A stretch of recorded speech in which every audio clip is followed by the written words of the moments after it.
They like hanging out with us so much that they'll wait on your roof in the morning for you to get up. We had a little bit of an incident a few days ago.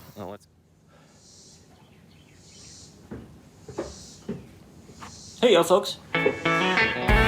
You might be wondering where I've been. I apologize. It's been over a week since my last update. Well, I've been on the road. I've been out west. I've been out east.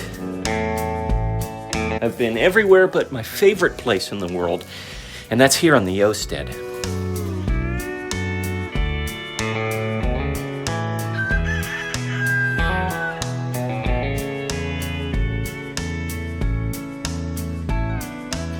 I'm back now for a limited time. I actually have 2 more trips this summer. One next week, and then one, I think it's at the end of August. But I think that's it for this summer. For those of you that are new to the channel, that are new to the Yeostead here, a little bit about our situation. We have an 11-acre homestead here in East Tennessee. I share it with my wife, Holly, her mother, Nana Jana. We all live in that house right there. And my parents, the Yo Grammy and the Yo Poppy, they live in the house that you can't see it. It's obscured by my barn. Together, we share about 11 acres here on the Yeostead with one goal, and that's to eventually grow or raise most, if not all, of our own food. We've already got a pretty good start at that. We've got things like turkeys and meat chickens and pigs. Making things a little more complicated and a lot more fun is the fact that we have a little baby that's due at the end of September, the Yo baby, little Henry. And because of that, I've taken on some work, and that's made me a lot busier than I've had the privilege of being for the past year and a half or so. So I've had to work a full-time job that often necessitates travel. Now, one thing that all this travel has shown me is that I used to live in large cities. Holly and I used to live in large cities, and I'm not knocking those of you that like living in large cities, but learning a little bit about ourselves, we've discovered that that lifestyle is not for us anymore. We prefer living out on our own land, on the country. I understand not everyone can do stuff like that, but we've been blessed with an opportunity to live out here. Being in situations where you're in a very densely populated area has shown me how much I like this lifestyle, how much we like this lifestyle. And so eventually, like I said, I'm in a season right now where I'm working. Eventually, I would like to get back to the point where we are completely self-sufficient. When that's going to be, I don't know. Anyway, I've decided to pick up the camera about a year and a half ago and document our lives on a multifamily homestead. And sometimes it's fun, sometimes it's sad, sometimes it's busy, but it's real. Right now, we're in a season where I'm very busy. And so unfortunately, I haven't had the chance to video as much as I would have liked.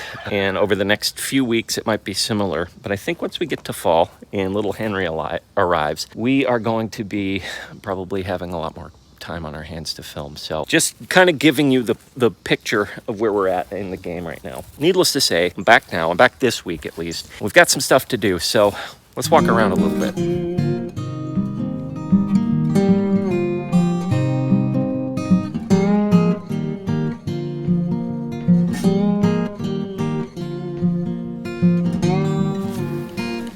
So it's kind of funny because while I was gone last week, Dad actually volunteered to film a video, and he filmed a video. You made granola for everyone. Yes, I did. He made granola. He had a cool thing where he had set it up and had a little kind of skit in the beginning. The issue was I neglected to tell him that I film these videos in a certain resolution that makes it easy to upload. And I went way overboard. I had mine set at the highest setting, so it was like this ultra mega stupid high def, which just takes forever to upload. It took it forever to upload. So he sent along the videos to me, like Holly did on my last trip, for me to upload them and work on them. And they were just never able to completely download. Yeah. One of these days, Dad is going to get that video to you guys where he makes granola, and it's really good granola that you make. And the video will be at the proper resolution. And the video will be at the proper resolution, so we won't have any issues uploading it. But anyways, thank you, Dad, for doing that. You bet. It's in the vault, the film vault at the moment. We still weren't able to completely upload them, but eventually we will. Anyways, Dad's going to help me work on some pig issues. I'll show you what's going on. We had a little bit of an incident a a few days ago. Let's go check it out. So, a couple of things. Before I left on my last trip, I actually set these rebars up so the water buckets would stay upright. The pigs love to tip them over. Eventually, I'd like to get some sort of mobile barrel system, but barrels are hard to move regularly. These things are easy to move, so I basically hammered rebar into the ground where the water is, and it's kept them upright. The pigs haven't been able to knock them over. Anyways, the issue was... A couple days ago, it was right after I got back, I was actually unable to feed the boys, and Holly and Nana Jana were out here. Bless their hearts, they had turned the fence off in order to get the food barrel in there to feed the boys. And the boys, while they were preparing the food, the boys, both Frank and Beans, knew that food was on the way, so they tested the fence. The fence was off, and so they're able to get under it. And they're like, oh, this is no threat at all. So... Needless to say, Jana and Holly got the food back in there, and they went back in, and all was well. They tested it again after we had turned the fence back on. One of the pigs, I think it was Beans, got stuck in here while the fence was on. So he tried going underneath the fence line? I don't know. I think he tried doing that, and he got caught in it, and he freaked out, and it ripped the fence over, and there's a big hole in the fence. Oh, yeah. Which I tied up, and there's another rip over here, but it like lifted the fence up. It pulled the stakes out. He freaked out. He's fine. He got quite the shock. Shock of his life. So he got very shocked. And needless to say, they're wary of the fence again. They tested the fence, and they're not going to test it again. But I've got these holes in the fence that I want to try and mend. So Dad is going to help me figure that out. It shouldn't take too long. There's a mending kit that came with the fence, and I'm going to try and figure that out. So I turned it off. And so when you tested it with the, I don't know if it's a voltmeter or whatever, it was still hitting, but a lot lower. It was a lot weaker. It was hitting at like 2.5. Versus what you normally get. Where it goes off the charts. Like over 8. Over 8. So I think part of the reason why it was so weak is just because it's got all these holes in it. Yeah. And the issue that this is so it's off, obviously, I've been touching it. Right. But the issue that I'm going to have to deal with as we do this mending, the pigs are very curious. Right. Now, we're here, they think food is involved. Let me go get that mending kit and we can see what we can do. Here's the mending kit that comes with the Premier One fence. And what I'm going to try and do is take the broken strands and connect them with these little things here and then clamp them with my pliers here. So it's off, obviously. So that might be all I need to do. My concern here is that this is too big of a hole. Oh, yeah, but it's only marginally bigger than these. So honestly, as long as I always have a stake here, if this stake isn't here, this hole becomes bigger and more of an issue for them. Right. So honestly, what I might just need to do is just clamp this, just so that, because this is already kind of coming unraveled. Right. So I tied these two broken strands together. Yeah. So what I'm going to do is just take this and clamp it in, just like that. So the tie stays in place. Okay. Yeah. That makes sense. That should be all I need to do. And I'm going to do that now. I might need more than one. Don't test it. Don't test it. See, they're wanting to test it right now. I'm going to get one more on there. And also, they ripped off one of the bottom posts, which I'll try and put back on. We've got an extra one here. All right. Bottom post. I'll show you. I'll show you here in a minute. So as you can see, while I'm doing this, they've done a lot of work in this area. Right.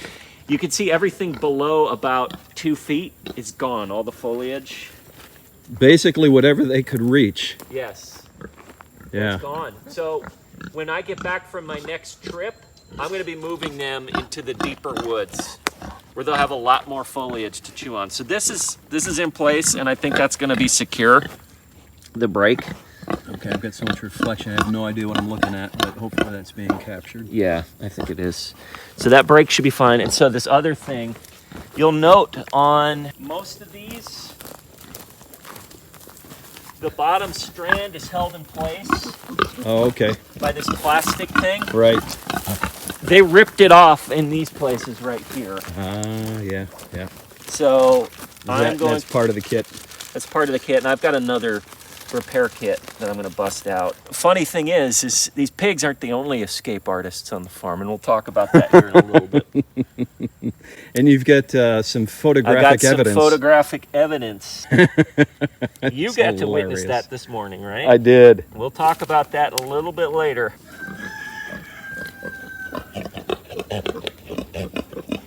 And they're very, very excited. Yeah. They always get very excited when we're here because they associate us with food. Food, absolutely. Where's the grub? And I need to be somewhat swift while I do this. They're going to be moving soon from here out to, okay, right here, actually. Their next spot, you see that kind of clearing in the woods over here? Yeah. That's going to be their spot. So I'm actually going to have to weed whack all of this, and this is going to be a lane that goes back into here. I wonder if I can take the mower through this. You can try, Oh, there's a ton of poison but ivy you got to there. watch for random roots. It might not be worth it. I'll take the weed whacker through here, but eventually they're going to go into this clearing right here. Big spider web to walk into. Oh, I know. Yeah, I know. This whole clearing is going to be their territory. Man, Dad, boys, you're going to love it. I think that's after my next trip. Yeah. They're coming here, and that's pig paradise. That's true. They're going to have plenty to forage. I will have to cut a line for the fence around, but I've got plenty of wire. Yeah. And so watering them. I'm gonna need to get another hose. Okay. But it'll go. We got it mended. I put some brass clips right there, or brass or whatever kind of metal they are. So this line is holding a little more taut, and also included the clamps on the bottom of those posts that had been ripped out. Before this was barely hitting 2.5, but I think we just turned it on. It's at 4 now. Yes, it's hitting stronger. So it's hitting stronger, which is good. So we did something here. But in terms of actual escape artists, these pigs weren't the only escape artists. This morning when Holly came out, Holly's actually inside right now, but this morning when she came out, she saw one of the turkey hens. Yes. Perched On your roof. Yes. And so were you out there when this turkey was on there? No, I must have come out just a couple of minutes after that had happened. But apparently this has been kind of a thing with them escaping, and it's only in the morning, and it's almost always in the direction of our house. The turkeys love to go over there to where Mom and Dad's house is, and I think we need to clip their wings. I think that's one thing we need to do. But this morning, one of the turkey hens just flew up to the top of the roof. But when Holly came back out, she took some pictures, which I'm showing. But when Holly came back out, she flew down and she came back because apparently these turkeys really like hanging out with her. They like Holly. So yeah, and they're so social to begin with. I did come out in time to help her gather them up and put them on the other side of the fence. Was it both turkeys? It was both, yeah. One of them was on the roof. Only one of them was perched up there, at least at the time that she came out and took a picture. You're gonna try to put the picture I'll up? put the pictures up, yeah. So the turkeys, they like hanging out with us so much that they'll wait on your roof in the morning for you to get up. Yes, yes. And it's only the hens. It's just the turkey hens. The toms don't seem to care as much. Yeah. They probably aren't as mobile as the hens are. That's true. They're pretty massive. Yes.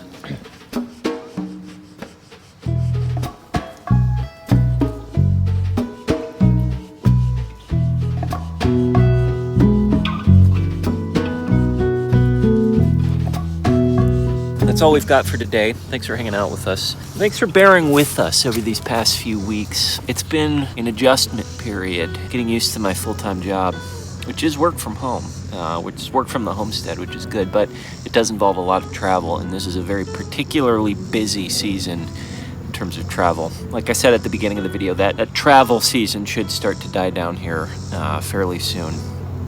and the output of videos will commence to increasing. So in the meantime, thanks for bearing with the Yo folks as we deal with some very, very busy times. But one constant is growth. The homestead's growing. We've got some blueprints back for Yeoman and Jana's barn dominium. I think there might be a couple of revisions on those blueprints. But that's something to keep in mind, because we actually talked to an excavator and the septic folks, and there's a whole process that we're following. But that's going to be kicking off here really soon, I think, as I start to wind down in my business travel. Of course, having a baby, which is going to happen a lot sooner than we think it's going to happen. So a lot on our plates. I haven't been as regular as I want to be with the channel. But again, that should hopefully start to trend in a more consistent direction here pretty soon. In the meantime, thanks for hanging out with us during a very busy time on the Yeostead. Until we see you guys again next time, which might be a few weeks, we'll see. Remember, as always, slowly, slowly.